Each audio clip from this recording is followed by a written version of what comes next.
The ever-present state of poor infrastructure and the provision of inadequate basic services in many communities across the country has been the subject of much discussion. Since June of this year, the Autonomy and Decentralization Research Project, or ADRP, has been facilitating robust discussions on the issue of basic service delivery systems in Papua New Guinea. Established by the National Research Institute, the ADRP will run discussions until March next year to facilitate a national conversation on the areas of autonomy and decentralization with specific concentration on service delivery. The Autonomy and Decentralization Research Project, or ADRP, was established to facilitate a national conversation on the areas of autonomy and decentralization with specific concentration on basic service delivery in the country.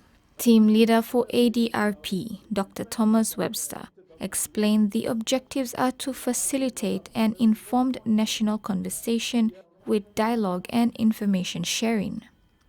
The information sharing Dr. Webster was referring to is between academics, policy practitioners, political leaders, and the civil society on issues and challenges to autonomy and decentralized governance arrangements in the country.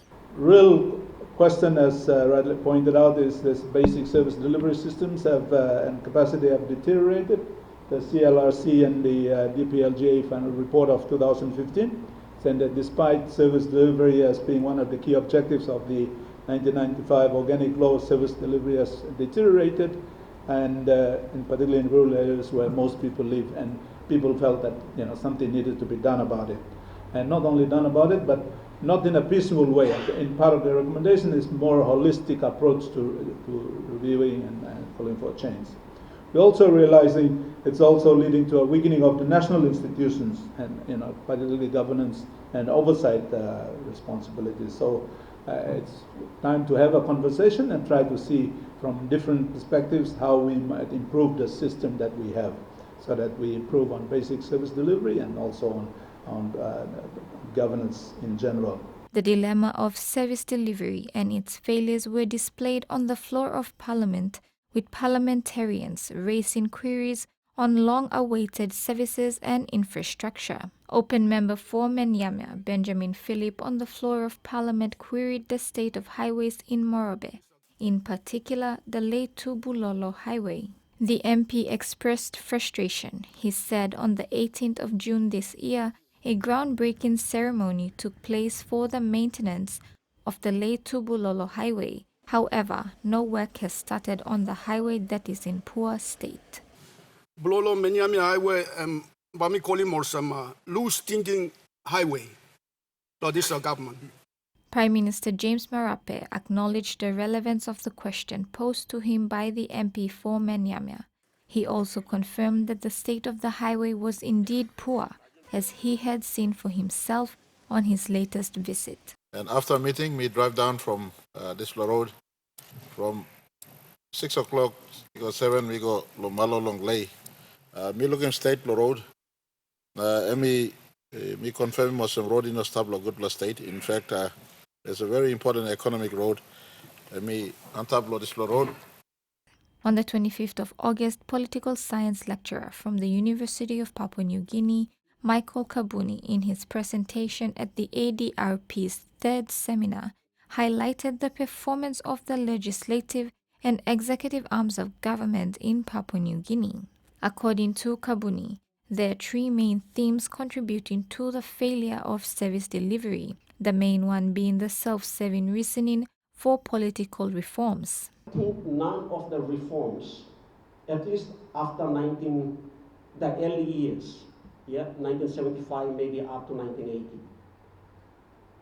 we were interested about keeping the nation together, so the reform in 1976 was out of national interest, right? So we didn't want Bougainville to cede or Papua Besena to cede. I think none of the reforms, at least after the early years, 1975 maybe up to 1980, we were interested about keeping the nation together, so the reform in 1976 was out of national interest, right? So we didn't want Bougainville to cede or Papua Besema to cede.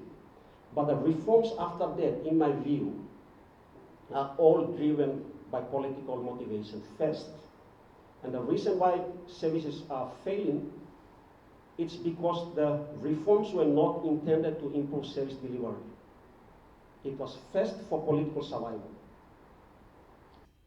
On the 18th of August, amendments to the Public Services Management Act 1995 was passed on the floor of Parliament with 81 votes for and 7 votes against. The act that will take effect after the 2022 National General Elections was strongly criticized by several parliamentarians, including Governor for East Sepik, Alan Baird, and MP for Pomio Open, Elias Kapavore. The act states that public servants will be required to resign 12 months before contesting the elections and restricts them from entering public service for 5 years after contesting.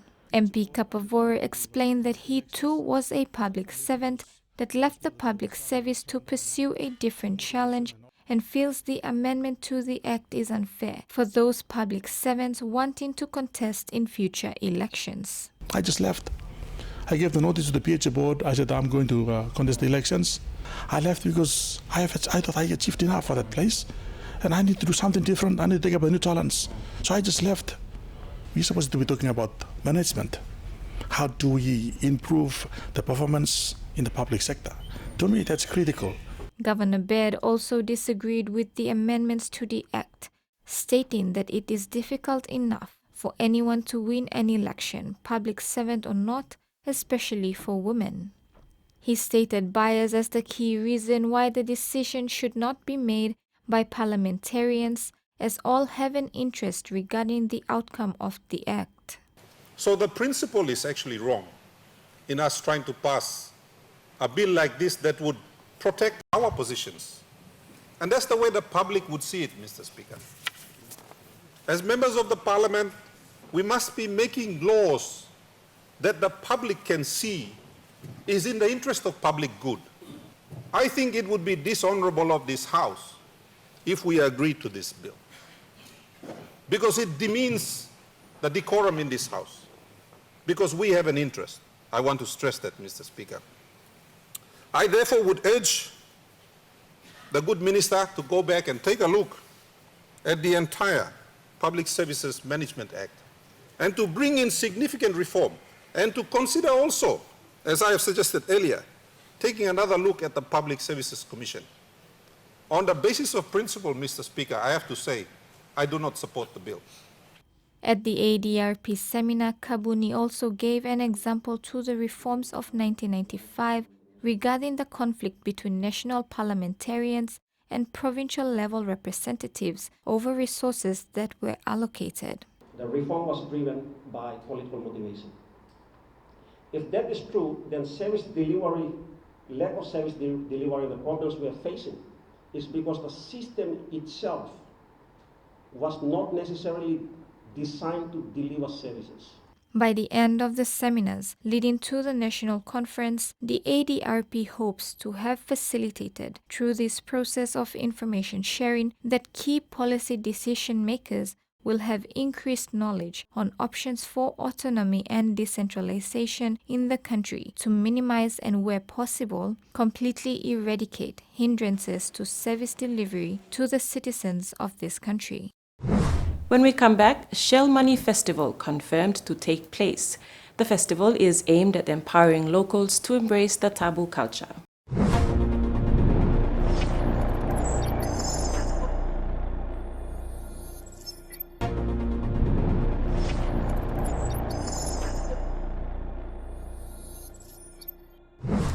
The annual East New Britain Shell Money Festival has been confirmed for September 20, 2021. The festival is aimed at empowering locals to embrace their taboo culture while maintaining its values in the Tolai society. This year's event has been decentralized to the LLG level and will be hosted by Tomavuna Didir LLG at Wairiki No. 3 Ward, Gazelle District, which will coincide with the 1994 twin volcano eruptions.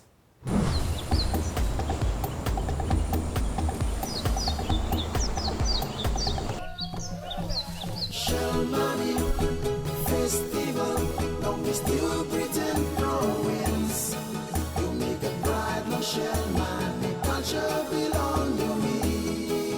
Since its inception in 2014, the East New Britain Shell Money Festival has been endorsed by the East New Britain Provincial Executive Council as part of its annual events to promote, educate and protect the values of the taboo culture.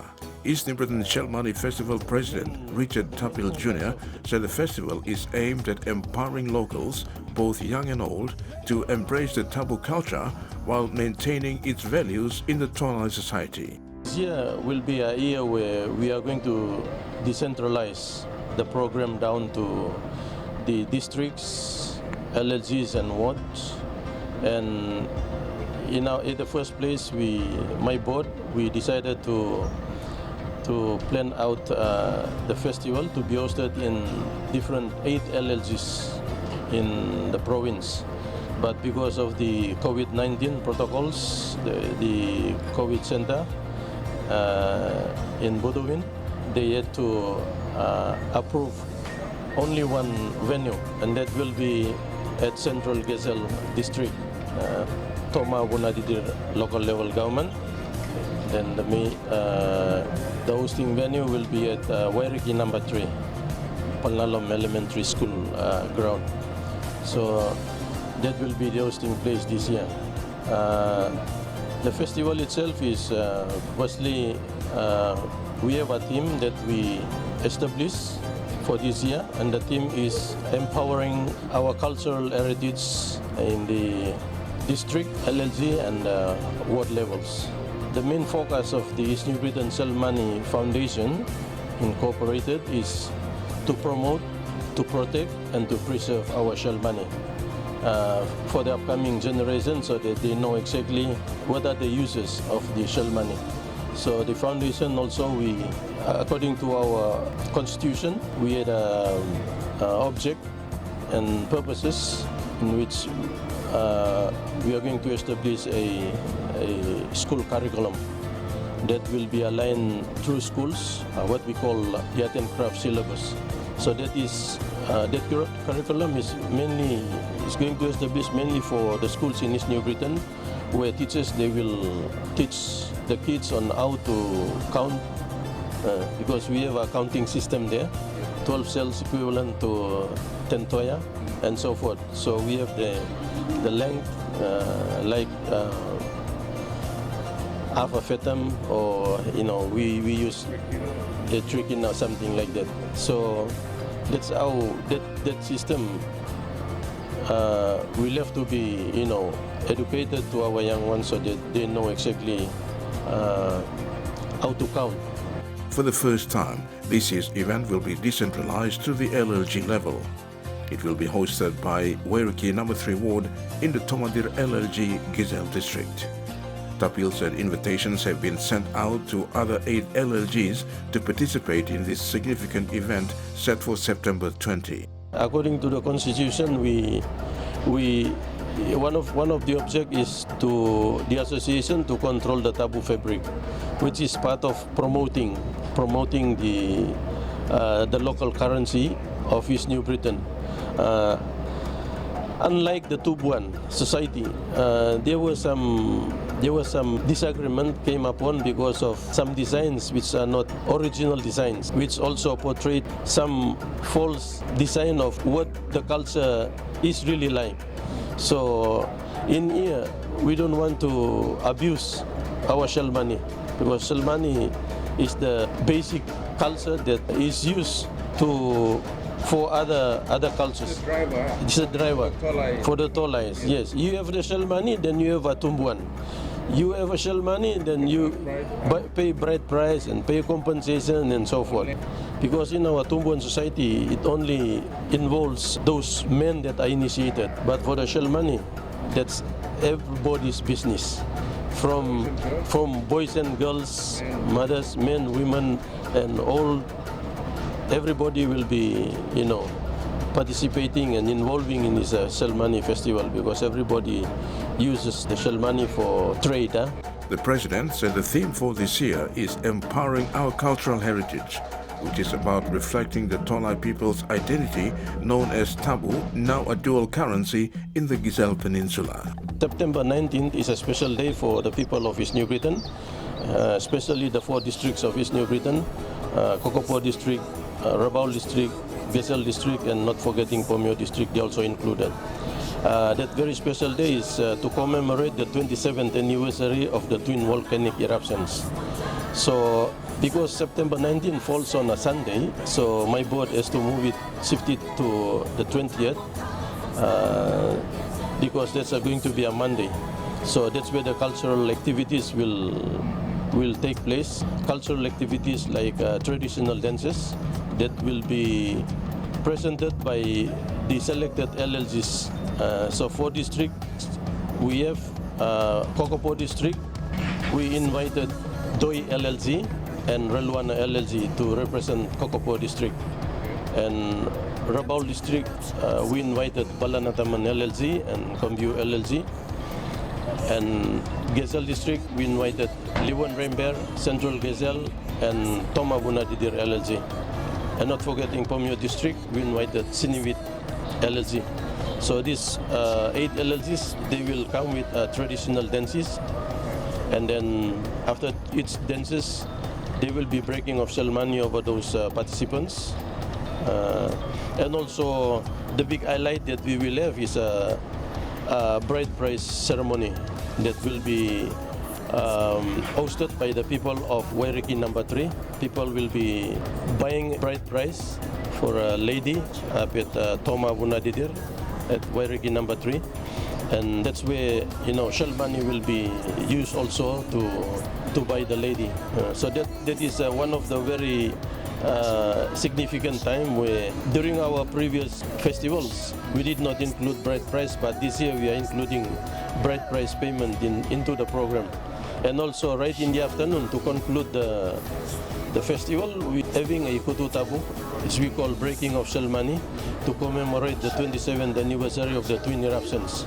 So everyone who will be coming to partake in that festival on 20th September, they will come along with 2 fathoms of shell money or 3 fathoms of shell money or 5 and so forth, so that they can break in the afternoon in commemoration of the twin volcanic eruption 27th anniversary celebration. After the break, PNG wakes up to 46th anniversary sunrise. This is also the first independence commemorated without the presence of founding father, the late Sir Michael Somare.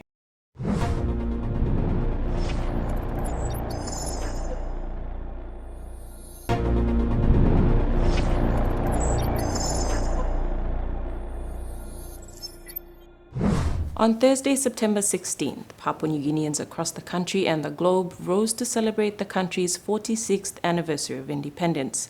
16th of September is the date we commemorate our separation from Australian colonial rule back in 1975. This year's celebration was also special as we reflect on the leadership of late Sir Michael Somare, the founding father of our nation. September 16th is a special day for Papua New Guinea. It was on September 16, 1975, that Papua New Guinea gained its independence from Australian colonial rule.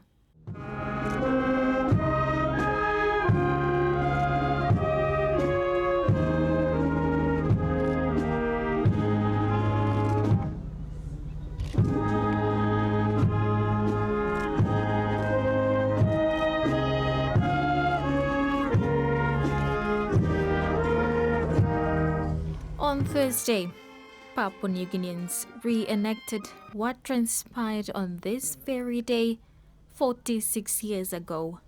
In Port Moresby, residents gathered as early as 5 a.m. on Independence Hill at the Parliament House for the flag-raising ceremony.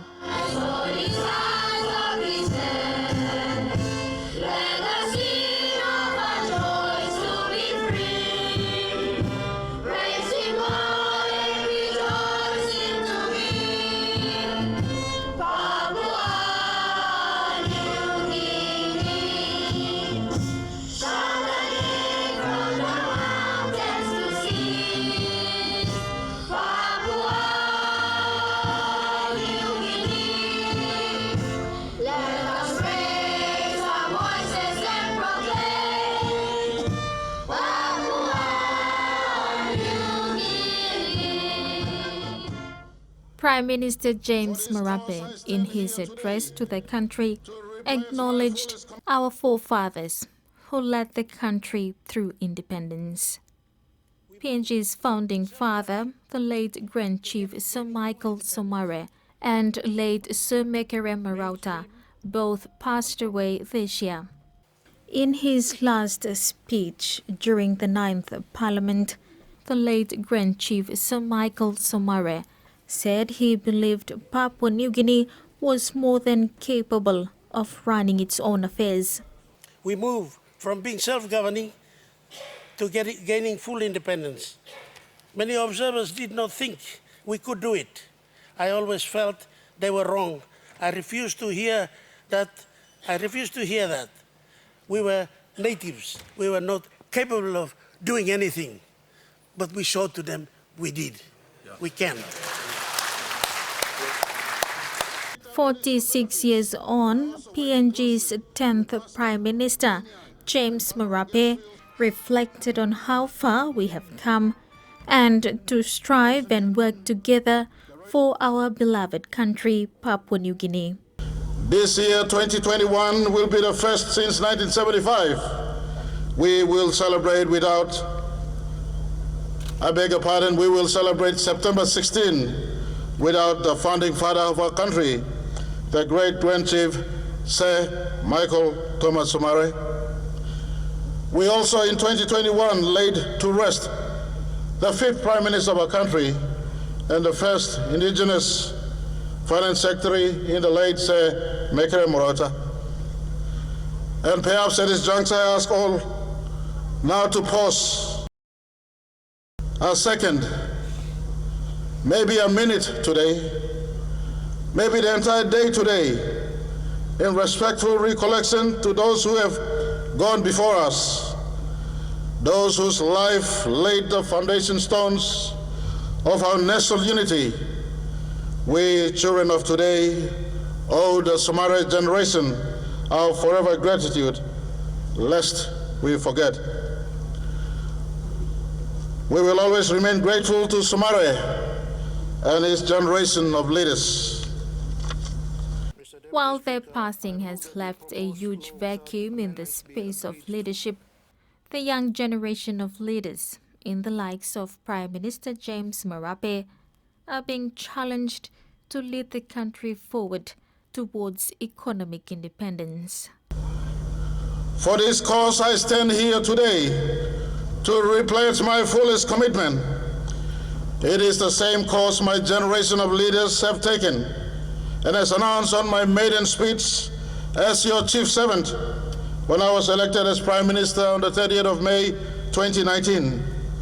Despite knowing our economy was in tatters, with no new revenue on the horizon and a rough and tough road in front, we want to liberate our people by reaching an economically independent nationhood to sustain our political sovereignty and all people, irrespective of tribe, religion, or gender. We want to put PNG back on the right road to prosperity for all. In commemorating the day, residents flocked Ella Beach and the University of Papua New Guinea to celebrate the day with an array of performances and displays.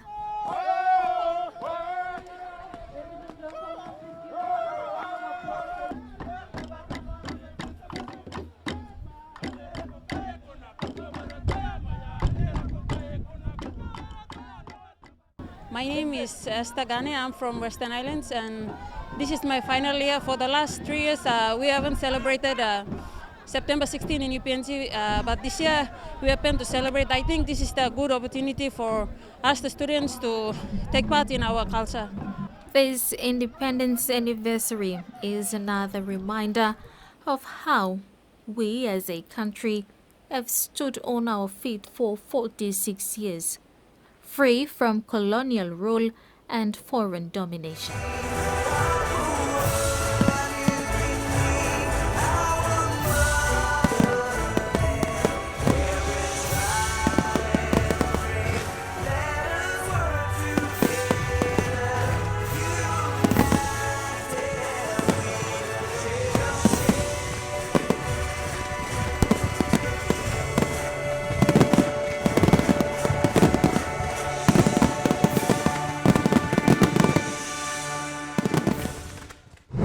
That ends another episode of Scope. A kind reminder to apply simple measures to prevent the transmission of the coronavirus. Regularly wash your hands with soap and water, cough or sneeze into your elbow, and exercise social distancing. If you are feeling sick, please stay at home. You can also call the COVID-19 hotline number for more information or assistance.